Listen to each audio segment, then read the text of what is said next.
అంత్యకాల అభిషేకం సర్వజనుల కోసం కోతకాల దినములివి తండ్రి నీ ఆత్మతో నింపుమా. అంత్యకాల అభిషేకం సర్వజనుల కోసం కోతకాల దినములివి తండ్రి నీ ఆత్మతో నింపుమా. మండే అజ్ఞల్లేరా దేవా అన్య భాషలతో అభిషేకించు ఎక్సెగాలల్లే నన్ను తాకుమా జీవనది వలనే ప్రవహించుమా.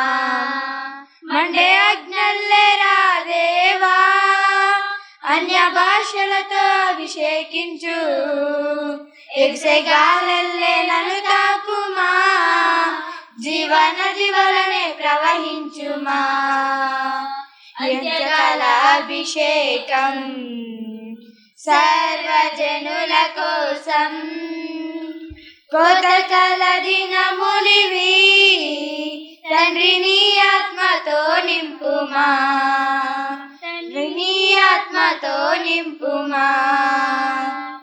ఎముకల లోయలోనా గొప్ప సైన్యమునే చూడగా నీ అధికారం దయచేయుమా జీవమారమ్మని ప్రవహించేదా.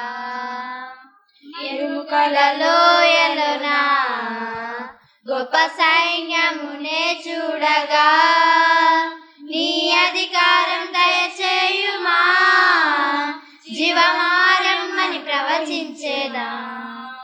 మండలేరా దేవా అన్య భాషలతో అభిషేకించు ఎగసెగాలల్లే నన్ను తాకుమా జీవనది వలనే ప్రవహించుమా. మండలేరా దేవా అన్య భాషలతో అభిషేకించు ఎగసెగాలల్లే నన్ను తాకుమా జీవనది వలనే ప్రవహించుమా. అంత్యకాల అభిషేకం సర్వజనుల కోసం కోతకాల దినములివి తండ్రి నీ ఆత్మతో నింపుమా. తండ్రి నీ ఆత్మతో నింపుమా. Praise the lord. దేవుని పరిశుద్ధ నామమునకు స్తుతి కలుగును గాక. ప్రభునందు ప్రియమైనటువంటి టీవీ ప్రేక్షకులకు నా యొక్క హృదయపూర్వక వందనాలు తెలియజేస్తున్నాం. దేవుని యొక్క మహాకృపను బట్టి మరలా ఈ 2026 సంవత్సరము లెంట్ డేస్లో మనము క్రీస్తు శిలువ ధ్యానం చేసుకునడానికి దేవుడు మనకిచ్చినటువంటి యొక్క ప్రశస్త సమయాన్ని బట్టి మనం ఎంతగానో దేవునికి కృతజ్ఞతాస్తుతులు చెల్లించుకొనవలసినటువంటి వారమై ఉన్నాం. దేవుని ప్రజలారా, 2025 సంవత్సరంలో ఉన్నటువంటి వారు కొంతమంది ఈ సంవత్సరంలో లేరు.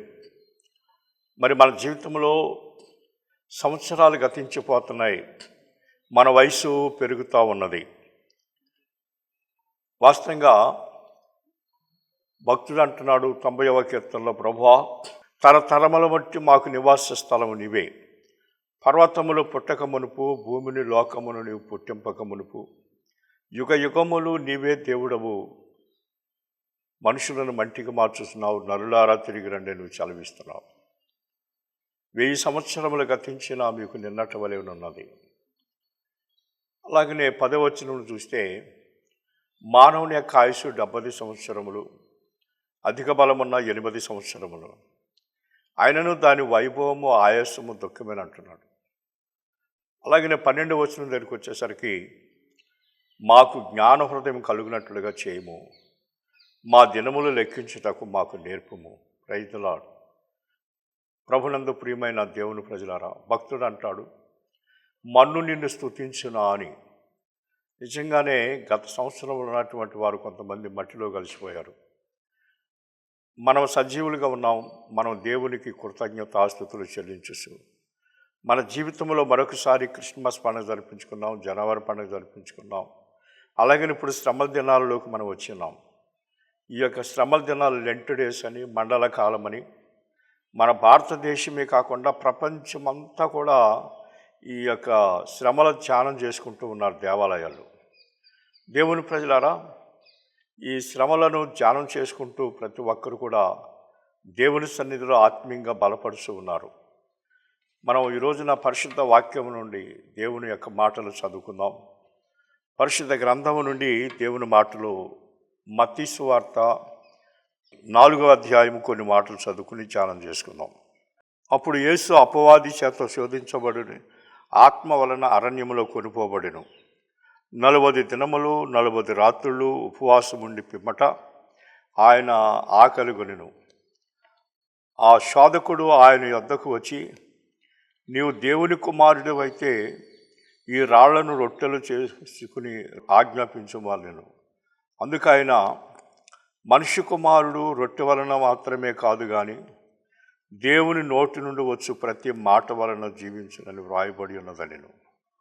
అంతటా అపవాది పరిశుద్ధ పట్టణమునకు ఆయనను తీసుకొని పోయి దేవాలయం యొక్క శిఖరం మీద ఆయనను నిలవబెట్టి, నీవు దేవుని కుమారుడివే అయితే క్రిందకి దుముకుము, ఆయన నిన్ను గూర్చి తన దూతలకు ఆజ్ఞాపించును, నీ పాదం ఎప్పుడైనను రాతికి తగలకుండా వారు నిన్ను చేతులతో ఎత్తుకుందురు అని వ్రాయబడినదని ఆయనతో చెప్పిన.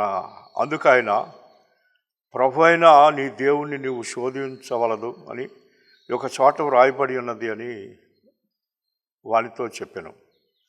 మరలా అపవాది మిగులు ఎత్తైన ఒక కొండ మీదకు తీసుకొని పోయి ఈ లోకరాజ్యాలన్నిటినీ మహిమ ఆయనకు చూపి, నీవు సాగిలపడి నాకు నమస్కారం చేసిన ఎడల వీటినన్నిటినీ నీకు ఇచ్చేదను అని ఆయనతో చెప్పగా, యేసు వారితో, సాతానా పొమ్ము అని చెప్పినట్లుగా వాక్యం ఉంది. ప్రభునందు ప్రియమైనటువంటి దేవుని ప్రజలారా, ప్రభుని యేసుక్రీస్తు ఈ భూలోకానికి వచ్చి శోధించబడ్డాడు. ఆయన శిలువను మోసాడు, శిలువలో బలి అయ్యాడు.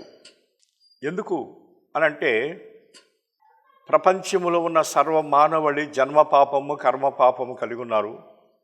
వీళ్ళ పాపములకు ప్రాయశ్చిత్తం కలగాలంటే పరిశుద్ధ రక్త ప్రోక్షణ జరగాలి. అది ఎవరంటే దేవుడే తనలో కొంత భాగాన్ని కుమారుడిగా చేసి, కుమారుడిగా ప్రభుని యేసుక్రీస్తు ఈ లోకములో ఆయన జన్మించినాడు. ఆయన కన్యక గర్భాన, మేరీ గర్భాన జన్మించి తండ్రి యేసేపు వడ్రంగి పని చేస్తూ ఉండగా వారిరువురు మధ్యలో ఆయన ఎదిగాడు. తండ్రి వడ్రంగి పని చేస్తూ ఉంటే తండ్రికి సహకారిగా ఉన్నాడు. దాదాపు 30 సంవత్సరాలు ఆయనకు వచ్చినప్పుడు, 30 సంవత్సరాలు పూర్తయినప్పుడు ఆయన విషయాన్ని గుర్తు చేసుకున్నాడు. నేను ఈ భూలోకానికి పంపబడిన విధానం ఏమిటి? ప్రపంచంలో ఉన్న సర్వ మానవాళి కొరకు నేను శ్రమపరచబడాలి, నేను శిలువ మీద చనిపోవాలి అని గుర్తుపెట్టుకుని దేవుని యొక్క రాజ్య సువార్తను ప్రకటించడానికి ఆయన బయలుదేరాడు. యేసు ప్రభు కంటే ముందుగా యేసు ప్రభు త్రోవను సరళం చేయటానికి యోహాను పంపబడ్డాడు. యోహాను పంపబడినప్పుడు యోహాను చెరసాలలో వేయబడ్డాడు. చెరసాలలో యోహాను శిరస్సు తీసివేసినప్పుడు యోహాను చనిపోవడనగానే యేసు ప్రభు లేచి నిలబడి, కాలం సంపూర్ణమై ఉన్నది, దేవుని రాజ్యం సమీపించి ఉన్నది, మీరు మారు మనసు పొందండి అని చెప్పేసి ఆయన సువార్తను ప్రారంభించాడు. సువార్తను ప్రారంభించిన తర్వాత ఆయన దేవుని కుమారుడు అయి ఈ లోకానికి వచ్చాడు కనుక ఆయన అద్భుత కార్యములు, ఆశ్చర్య కార్యములు చేస్తూ తండ్రి రాజ్యాన్ని ప్రకటిస్తూ ఉన్నాడు. మొట్టమొదటిగా యేసు ప్రభు 12 మంది శిష్యులను ఏర్పాటు చేసుకున్నాడు. యేసు ప్రభు 12 మంది శిష్యులు, తల్లి, యేసు ప్రభు వీళ్ళంతా కలిపినప్పుడు వీళ్ళకి ఒక ఇన్విటేషన్ వచ్చింది. కానానులో జరుగుతున్నటువంటి ఆ విందుకు ఆహ్వానించారు. వీళ్ళందరూ అక్కడికి వెళ్ళారు. అక్కడికి వెళ్ళినప్పుడు అక్కడ నీళ్లను ద్రాక్షరసంగా మార్చాడు. కారణం ఏంటంటే, ద్రాక్షరసం పంచుస్తూ ఉండగా ద్రాక్షరసం అయిపోయింది. వెంటనే ప్రభుని యేసుక్రీస్తు తమ శిష్యులకు ఆజ్ఞాపించాడు, మీరు రాతి బాణాల నిండా నీళ్ళు నింపండి అని చెప్తే తల్లి కూడా కల్పించుకుని ఆయన మీతో చెప్పున్నది చేయుడి అని చెప్పినప్పుడు వాళ్ళు వెళ్ళి 6 రాతి బాణాల నిండా నీళ్ళు నింపినప్పుడు యేసు ప్రభు ఆ నీళ్లను ద్రాక్షారసంగా మార్చాడు. అక్కడ ఒక మంచి సాక్ష్యం వచ్చింది. ఏమనంటే, మొదటగా విందు అధికారికి ఇచ్చి పంచుతూ ఉండగా సగం వెళ్ళేసరికి ద్రాక్షారసం అయిపోయింది. అక్కడ విందు అధికారి ఒక సాక్ష్యం చెప్పాడు. ఏమన్నాడంటే, ఎవరైనా ముందు ఇచ్చినటువంటి ద్రాక్షారసం మంచిగా ఉంటుంది, తర్వాత ఇచ్చింది అది పలసగా ఉంటుంది కదా, గనుక ఇదేంటి ఎట్లా ఉంది అని అంటే, అక్కడ మనం అర్థం చేసుకోవాల్సిన విషయం ఏంటంటే, మొదట సిద్ధపరిచిన ద్రాక్షారసం మనుషులు సిద్ధపరిచారు, తర్వాత సిద్ధపరిచిన ద్రాక్షారసం యేసు ప్రభు సిద్ధపరిచాడు. అందుకని అక్కడ అంత టేస్ట్. యేసు ప్రభు తన జీవితంలో మొట్టమొదటిసారి ఆయన అక్కడ నీళ్లను ద్రాక్షారసంగా మార్చాడు. అది మొదలుకొని ఎన్నో అద్భుత కార్యములు, ఆశ్చర్య కార్యములు, సూచక్రియలు, స్వస్థతల్లో, అలాగనే చనిపోయిన వారి సహితం ఆయన లేపాడు. లేపి ఇలా పరిచర్య చేస్తూ ఉండగా తండ్రి దగ్గర మాటిచ్చినటువంటి విషయం గుర్తొచ్చి 12 మంది శిష్యులకి ఇదంతా కూడా చూపెట్టాడు. వాళ్ళ ముందు ఈ కార్యాలన్నీ చేశాడు. యేసు ప్రభు ఇవన్నీ చేస్తున్నటువంటి సమయంలో తండ్రి కుమారుడికి అప్పగించినటువంటి మాట గుర్తొచ్చింది. అదేమిటంటే, సర్వమానవాళి కొరకు శ్రమపరచబడాలి, శిలువలో మరణించాలి. ఆ విషయం గుర్తొచ్చింది. యేసు ప్రభు ఈ శిలువలో యజ్ఞం చేయటానికి, ఈ శిలువను భరించటానికి ఆయన శక్తి పొందుకోవడానికి 40 పగళ్ళు 40 రాత్రులు ఉపవాసం ఉండి ప్రార్థన చేశాడు. ఈ 40 రాత్రులు పగలు ఉపవాసం ఉండి ప్రార్థన చేసినటువంటి శ్రమల దినాల్ని ఈనాడు మనం జ్ఞాపకం చేసుకుంటున్నాం. ఆయన ఎందుకు అలాగ చేశాడనంటే, శిలువను జయించడానికి శక్తి కావాలి. శరీరము బలహీనమే కానీ ఆత్మ సిద్ధం. ఇక్కడ ప్రభు అయినటువంటి యేసుక్రీస్తు మరి నిజంగా ఆకలితో ఉన్నాడు. ఆయన శారీరకంగా బలహీనుడయ్యాడు. ఆ అపవాది ఆ విషయాన్ని గుర్తెరిగి యేసు ప్రభుకి రొట్టెల లాంటి రాళ్ళు చూపెట్టి అంటది కదా, నువ్వు నిజముగా దేవుని కుమారుడివి అయితే ఈ రాళ్లను రొట్టెలు చేసుకు తినమని అంటాడు. అక్కడ సందేశం ఇస్తాడు ప్రభువు యేసుక్రీస్తు. మనుష్యుడు ఆహారం వలన జీవించడు కానీ దేవుని నోటి నుండి వచ్చి ప్రతి మాట వలన జీవించడు అని. అలాగే రెండోసారి దేవాలయం యొక్క శిఖరం మీదకి తీసుకెళ్ళి ఎక్కడి నుంచి నువ్వు దూకు, నీ కాళ్ళకి దెబ్బ తగలకుండా దేవదత్తులు వచ్చి పట్టుకుంటారు, నిన్ను ఆదుకుంటారంటే. అలాగే మూడోసారి ఇంకా ఎత్తైనటువంటి శిఖరం మీద కొండ మీద తీసుకెళ్ళి ఈ రాజ్యాలన్నీ కూడా నాయే, నీవు నా కాళ్ళకు మొక్కితే ఇవన్నీ నేను నీకు ఇచ్చేస్తానంది. అప్పుడు యేసు ప్రభు సహించాడు, ఓర్చుకున్నాడు. చివరిగా సాతానా పో వెనక్కి అన్నాడు. ఇక ఆ సాతాను అక్కడి నుంచి వెళ్ళిపోయింది. 40 దినాలు ఉపవాసం ఉన్నప్పుడు సాతాను శోధించింది. ప్రభునందు ప్రియమైనటువంటి దేవుని ప్రజలు, ఈనాడు ఈ శ్రమల ధ్యానం మనం చేస్తున్నామనంటే యేసు ప్రభు మన కొరకు 40 దినాలు ఉపవాసం ఉండి శ్రమపరచబడ్డాడు మనలను రక్షించటానికి. కనుక మన జీవితంలో మరొకసారి ఈ లెంట్ డేస్ మన ముందుకు వచ్చినాయి కాబట్టి మనం తీర్మానాలు చేసుకుని ఒక ఒడంబడిక చేసుకుని దేవుని సన్నిధిలో మనం ప్రార్థన చేసుకున్నట్లయితే దేవుడు మన ప్రార్థన ఆలకించేటువంటి దేవుడిగా ఉంటున్నాడు. దేవుని ప్రజలను గమనించండి. ఈ లెంట్ డేస్ అనేటువంటివి మన భారతదేశం తక్కువేమో కానీ ప్రపంచ దేశాలలో చాలా క్రైస్తవులు ఎక్కువ మంది ఉన్నారు కనుక ఎక్కువగా ఈ శ్రమల దినాల గురించి ధ్యానం చేసుకుంటూ ఉంటారు. ఈ శ్రమల ధ్యాన ఆరాధన చేసుకునేటువంటి వారికి నేను వాక్యం ఒకటి చెప్తాను. నేను ఏమిటంటే 27వ కీర్తనలో భక్తుడు అంటాడు, యెహోవా యొద్ద నేను ఒక వరం అడిగి తిని దానిని నేను వెదకుచున్నాను. మనము ఈ లెంట్ డేస్ ప్రారంభంలోనే తీర్మానం చేసుకుని ఎన్ని పూటలు తింటాం, ఎన్ని పూటలు మానేస్తాం, ఎలా ఉంటామనే తీర్మానం చేసుకుని ఎన్నడో స్వస్థత కలిగినటువంటి రోగానికి స్వస్థత కలిగింది, ఎన్నడో జరిగిన అద్భుతాలు ఈ లెంట్ డేస్లో మనం ప్రార్థన చేస్తే దేవుడు మనకి సహాయం చేస్తాడు. మనము యేసు ప్రభు యోర్దాను నదిలో ఎప్పుడైతే బాప్తిసం తీసుకుని పైకి వచ్చాడో అక్కడ దేవుని కార్యం జరిగింది. ఆకాశం తెరవబడి పావురం ఆయన మీదకి వచ్చి, ఈయన నా ప్రియకుమారుడు, ఈయన యందు నేను ఆనందించుస్తున్నానని.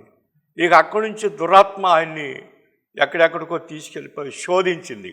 అలాగనే బాప్తిసం తీసుకుని రక్షించబడి దేవుని యొక్క సన్నిధిలో ఎదుగుతున్నటువంటి మనము కూడా గమనించవలసింది ఏంటంటే, శోధనలు మనకు ఎదురవుతూ ఉంటాయి. ఈ 40 దినాలు క్రమంగా ప్రార్థనకి వెళ్ళాలనుకుంటే ఏదో ఒక శోధన అడ్డు వస్తూ ఉంటుంది. ఈ 40 దినాలు మనం నిష్ఠగా ప్రార్థన చేసుకోవాలని అనుకుంటే ఏదో ఒక ఆటంకాలు, ఏదో ఒక అభ్యంతరాలు వస్తాయి, శ్రమలు వస్తాయి. యేసు ప్రభు 40 దినాలు ఉపవాసం ఉండి శ్రమపరచబడ్డాడు.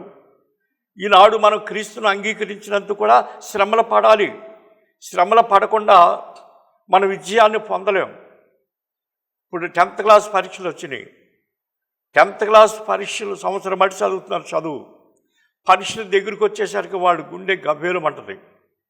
ఆ పరీక్షలో ధైర్యంగా ప్రశ్నలకి జవాబులు రాసి మంచి మార్కులు తెచ్చుకుంటే వాళ్ళు పాస్ అవుతారు, పై స్టాప్కి వెళ్తారు, కాలేజీకి వెళ్తారు వాళ్ళు. అలాగనే 2026 సంవత్సరంలో మనకు వచ్చినటువంటి ఈ శ్రమల విషయం మనకు జ్ఞాపకం చేసుకుని, మనకున్న శ్రమలు, మనకున్నటువంటి ఇబ్బందులు, రకరకాల శ్రమలు మనం ఎదుర్కొంటున్నాం. ఈ శ్రమల గురించి ఒక భక్తుడు పాట రాస్తాడు. ఇత్తనం విరగకపోతే ఫలితం ఉంటుందా, గొలియాతు లేకపోతే దావీదికి కిరీటం ఉంటుందా అని చక్కని పాట పాడతాడు. కాబట్టి మనం ఏమని నిర్ధారణ చేసుకుని ఈ లెంట డేస్లో కొనసాగుతున్నామో మనకి శోధనలు వస్తూ ఉంటాయి. మన యొక్క నిబంధన లేదంటే మన యొక్క తీర్మానాలు చెడగొట్టాలని కొన్ని సాతానుడు శోధిస్తూ ఉంటాడు. మనకి శ్రమలో కుటుంబం ద్వారా, ఫ్యామిలీ, చుట్టుపక్కల వాళ్ళ ద్వారా అనేక రకాలుగా. దానికి దేవుని వాక్యం ఏమంటాడంటే, శ్రమ దినాన నువ్వు కుంగిపోవద్దు, శ్రమ దినాన నువ్వు కుంగిపోయినట్లయితే చేతకాని వాడు అవుతావు అని అంటాడు. శ్రమలు మనకు వచ్చినప్పుడు ఎట్టి పరిస్థితుల్లో మనం కుంగిపోకూడదు, సల్లారిపోకూడదు, జారిపోకూడదు, క్రమాన్ని తప్పకూడదు. ఈ శ్రమలు సహజం, మనకి మంచి కోసమే ఈ శ్రమలు అనేటువంటివి. అపోస్తలుడైన పేతురు కూడా రాస్తాడు తన పత్రికలో.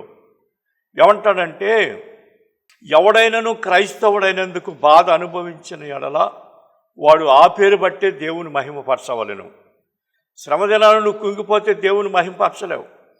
శ్రమదినాలను నువ్వు క్రమం తప్పితే దేవుని మహిమపరచలేవు. కాబట్టి శ్రమదినాన మనం కుంగిపోకూడదు. ఆ శ్రమలను బట్టి మనం దేవుణ్ణి మహిమపరచవలసినటువంటి వారమై ఉంటున్నాం.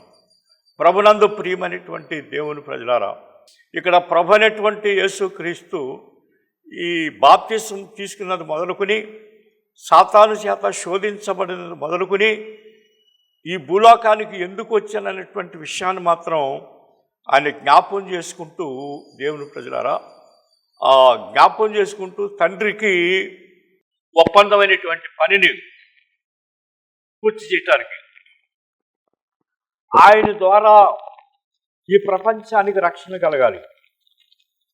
ఈ రక్షణ శిష్యులు ప్రపంచ నలుమూలలు తీసుకుని వెళ్ళాలి. ఈ 12 మంది శిష్యులను ప్రభుని యేసుక్రీస్తు సిద్ధపరిచి, ఆ ప్రభు పట్టబడే సమయం దగ్గరకు రాబోతుంది. వీళ్ళు పట్టించేది కూడా ఎవరు అంటే దేవుని ప్రజలారా, యేసు ప్రభు 12 మంది శిష్యులు ఒకరు పట్టించడానికి శత్రువుల దగ్గరికి చేయగలిగాడు. వీళ్ళు పట్టించడానికి ఈయన చేయగలిగాడు. ముఖ్యంగా చెప్పాడు, వీడికి ఈయన అడిగాడు, నాకేమి ఇస్తాను పట్టించినందుకు, 30 వెండి నాణేలు ఇస్తారని చెప్పారు. దానికి ముందే మరి ఆయన అంతమందిలో అర్థం చేసి కదా, ఎట్లా మాకు అప్పగిస్తామంటే, నేను ఎవరినైతే ముందు పెట్టుకుంటానో ఆయన యేసు అని చెప్పి అక్కడ వాళ్ళతో బేరసారాలు ఇవన్నీ కూడా జరుగుతుంది. యేసు ప్రభు వస్తారు. శిష్యులను పిలిచాడు, మీరు ఇక్కడ నుండి నా కొరకు ప్రార్థన చేయండి. మరి కొంతమందిని కౌన్సిల్ తీసుకెళ్ళి ప్రార్థన చేయమన్నారు. చివరిగా ఆయన ఒక్కడే గెలిచేమనే తోటలోకి వెళ్ళి ఆయన బ్లడ్ చెమట్లా కార్యాంత వరకు ఆయన దుఃఖపడి ప్రార్థన చేశాడు. ఎవరిని ప్రార్థన చేశాడు? అంటే నీ చిత్తమైతే గిన్నె నా దగ్గర ఉచితం కాని అని చిత్త ప్రకారమే కానిము. వాళ్ళు ఆ విధంగా బందోబస్తు కత్తులు కరారులు పట్టుకుని వస్తున్నారు. అని ఇవన్నీ చూస్తూ ప్రార్థన చేశాడు. ప్రార్థన చేస్తే ఈ లోపు యోధాయిస్కర్యత రాని వచ్చాడు. వస్తున్నాడు. యేసుప్రభు అంటాడు, చెలికాలని వచ్చిందని కానిమంటాడు.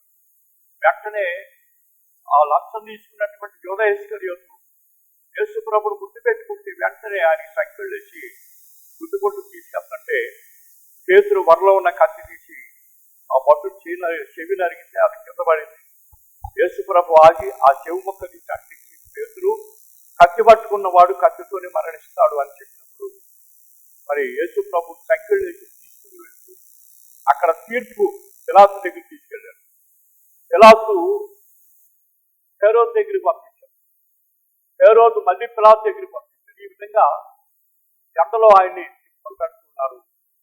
ఆయనకి తీర్పు తీరుస్తున్నారు. రాత్రికి రాత్రి ఆ రోజుని ఒక దొంగని విడుదల చేయాలి, ఖైదీల్లో ఒకళ్ళు విడుదల చేయాలి, యేసుప్రభుని విడుదలన్న చేయాలి, లేదంటే బరబ్బాని విడుదలన్న చేయాలి. వీళ్ళందరూ ఈ జనానికి నేర్పింది ఏంటంటే మీరు యేసుని చిలివేయాలి, బరబ్బాని విడుదల చేయాలి, యేసుని చిలివేయాలి, బరబ్బాని విడుదల చేయాలని కేకలు వీళ్ళని రాత్రికి రాత్రి లంచం పెట్టేసారు. అందరూ ఎవరో ప్రభుని ఎదిగినటువంటి వారే. అయితే ఎప్పుడైతే ఆ మాట చెప్పారో పిలాతు తీర్పు ఏదైతే తీర్చో నాకు జరగాలి. పిలాతు భార్య నీతి కలిగినటువంటిది, ఆమె ఒక లెటర్ రాసి పంపింది, ఆ నీతివంతుని జోలికి పోవద్దు అని. ఈయన ఏదో ఒక రకంగా విడుదల చేయాలని చూశాడు. కానీ ఆ ప్రజల కేకలే ఎక్కువైపోయి ఈ నీతివంతుని రక్తముని గుర్తుని నిరపరాధులైన చేతులు గడుపుని యేసుప్రభుని సులువుకు అప్పగించినప్పుడు యేసుప్రభు మీద సులువు పెట్టి కొరడాలతో కూడితే కొరడాలకి పెద్ద పెద్ద మేకులు ఆ శరీరం కండరాలు పైకి వస్తున్నాయి. ఆయన యెరూషలేం యొక్క పొరవీధులన్నిటిని కూడా తిప్పి కొట్టుకుంటూ ఆయన తిప్పుతూ ఉన్నారు. యేసుప్రభు వెళ్తుంటే ఈ స్త్రీలందరూ కూడా గౌరవమని ఏడ్చారు. ఏడిస్తే వీళ్ళ కేకలను బట్టి యేసుప్రభు సులువుకే అప్పగించబడ్డాడు. మరి వీళ్ళ కేకలేసి వీళ్ళ కేకలే గెలిచింది కాబట్టి ఇదంతా యేసుప్రభు ఎరుగుండి అప్పుడు శిలువ భుజం మీద పెట్టుకుని నడిచేవాడు ఆగి, అమ్మలారా మీరు నా కోసం నడవకండి, నీ కోసం మీ బిడ్డల కోసం నేర్చుకోండి అని చెప్పి యేసుప్రభు ముందుకు సాగాడు. ఈ విధంగా యెరూషలేము యొక్క పురవీధులన్నిటిని కూడా తీసి కొరడాలతో కొట్టుకుంటా ఆయన్ని శిలువ మీద పడుకోబెట్టి పెద్ద పెద్ద మేకులు కొట్టి ఆ శిలువను నిలబెట్టి దేవుని ప్రజల కాళ్ళకి చేతులకి మేకులు కొట్టి పక్కలో పల్లెపు పోటు పొడిచి తల మీద ముళ్ళకిరీటం కొట్టి యేసుప్రభుని సిలువేశారు. చివరగా గమనించండి దేవుని ప్రజలారా, ఆనాడు యేసుప్రభు శ్రమపరచబడ్డాడు, ఆనాడు యేసుక్రీస్తును సిలువ మోసాడు, అయిపోయింది. ఈనాడు మనకు వచ్చినటువంటి శ్రమలు, ఈ శ్రమల్లో మనం కుంగిపోకుండా శ్రమల్లో దేవుని మహింపరచవలసిన వారమైన ఒకటి. రెండో విషయం ఏంటంటే దేవుని వాక్యం ఏం చెప్తుందంటే ప్రతివాడు తమ సిలువనెత్తుకుని నన్ను వెంబడించాలి, తమ సిలువనెత్తుకుని నన్ను వెంబడించిన వాడు నా శిష్యుడు కానేరడు అని అంటాడు. కనుక ఏమిటి, ఆనాడు యేసయ్య సిలువ మోసాడు, ఈనాడు మనం కూడా సిలువలు మొయ్యాలి. ఆనాడు ఉన్న సిలువ మనం మోయాల్సిన పని లేదు. ఎక్కడో సిలువ మోస్తున్నాడు, చేతుల గాయాలు ఉన్నాయని జనాలు పరిగెత్తుతున్నారు. దానికి మత్తయి సువార్తలో యేసయ్య రాశాడు. కనుక మనము ఈనాడు శ్రమలలో ఉన్నాం. మనం ప్రభు రాకడ సూచనలు కనపడుతున్నాయి, యుద్ధాలు, భయంకరమైన పరిస్థితులు. మరి మనకి ఇంటి పక్క అనేక రకాల శ్రమలు. మనం శ్రమల దినాలలో దేవుని ప్రజల తీర్మానం చేసుకుంటే ఈ తీర్మానాలకు ఆటంకాలు వస్తూ ఉన్నాయి. ఇవే మనకి శ్రమలు. ఈ శ్రమలలో మనం క్రమం మానకూడదు. రెండవది, యేసు క్రీస్తు యొక్క సిలువను మనం మోయటం అంటే ఎన్ని ఆటంకాల అభ్యంతరాలు వచ్చినా క్రమం తప్పకుండా మనం ఆ సిలువను మోసుకుంటూ దేవుని దగ్గరికి వెళ్ళాలి. నాకు ఈ శ్రమ వచ్చిందని నువ్వు కుంగిపోకూడదు, చల్లారిపోకూడదు, పక్కకి వెళ్ళిపోకూడదు.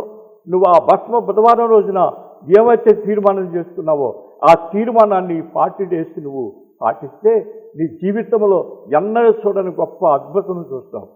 దేవుని యొక్క మహిమను నువ్వు చూస్తావు.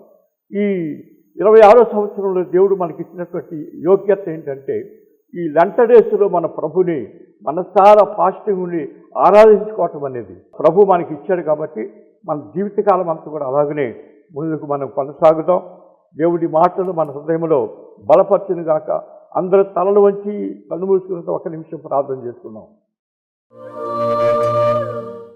మా దేవా, మా ప్రభువా, మీ పరిశుద్ధమైన నామమునకే స్తోత్రములు చెల్లించుకుంటున్నాం. మీ యొక్క మహాకృపను బట్టి తండ్రి, లెంట్ డేస్లో మేమందరము కూడా నాయన భస్మపు వారం ప్రారంభించి తీర్మానాలు చేసుకుని ఒక ప్రత్యేకమైనటువంటి రీతిలో దేవాలయాల్లో క్రమం తప్పకుండా ప్రార్థన చేసుకుంటున్నాం. ఆనాడు మీరు శ్రమ పట్టబడ్డారు, సిలువ మోశారు. ఈనాడు మాకున్నటువంటి శ్రమలలో మేము కుంగిపోకుండా, చల్లారిపోకుండా, నీకు దూరం కాకుండా ప్రభు, ఈనాడు మాకు వస్తున్నటువంటి ఈ ఆటంకాల అభ్యంతరాలు ఇయే సిలువ. ఆ సిలువనెత్తుకుని నన్ను వెంబడించాలి. ఈ సిలువలన్నీ కూడా మీకు అర్థం వస్తున్నాయి కాబట్టి శ్రమలనే సిలువలు, వాటిలో మేము ఎత్తుకుని నిన్ను వెంబడించాలి తప్ప శ్రమ దినాన్ని మేము కుంగిపోవాల్సిన పని లేదు. ప్రభు, మేము ఈ శ్రమల దినాలలో నీ మహిమను పొందుకుని తండ్రి, నీ శక్తిని మేము పొందుకుని నీ కార్యాలు చూస్తూ మా పట్ల అద్భుతాలు చేసి మేము ప్రజలకు సాక్షులుగా ఉండడానికి మీ కృప దైత్యమని ప్రార్థన చేస్తున్నాం. ప్రభు, ఈ యొక్క టీవీ ఛానల్లో ఎంతమంది అయితే ఈ యొక్క సందేశం ప్రభు ఇదిగో ప్రేక్షకులు వీక్షిస్తున్నారో వారందరి కొరకు ప్రార్థన చేస్తున్నాం నాయన. వారందరిని మీరు దీవించండి, ఆశీర్వదించండి. ప్రతి కుటుంబాన్ని దీవించండి. ఎంతమంది అనారోగ్యాలతో బాధపడుతున్నారు, ఎంతమంది మా ప్రభు సమస్యలతో సతమతమవుతున్నారు, ఎంతమంది గర్భఫలాలు లేక, ఎంతమంది వివాహాలు కుదరక ప్రభు, ఎంతమంది అరికాలు మొదలు నడినెత్తిన వరకు అనారోగ్యాలతో కొట్టిమిట్టాడుతున్నారు. వారందరి కొరకు ప్రార్థన చేస్తున్నాం. మీరు వారిని అందరూ కూడా స్వస్థపరచండి, బాగు చేయండి.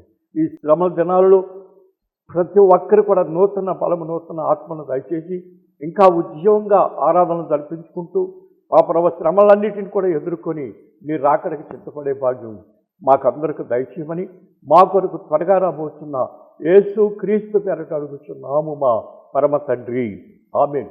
ఇప్పుడు మన తండ్రి అయిన దేవుని ప్రేమ, కుమారుడైనటువంటి యేసు క్రీస్తు యొక్క కృప, పరిశుద్ధ ఆత్మీయకనిచ్చే సహవాసము ఈ సందేశాన్ని ఆలకిస్తున్న మీకు అందరికీ, ప్రతి ఒక్కరికి సదాకాలం తోడై ఉండి నడిపించునుగాక.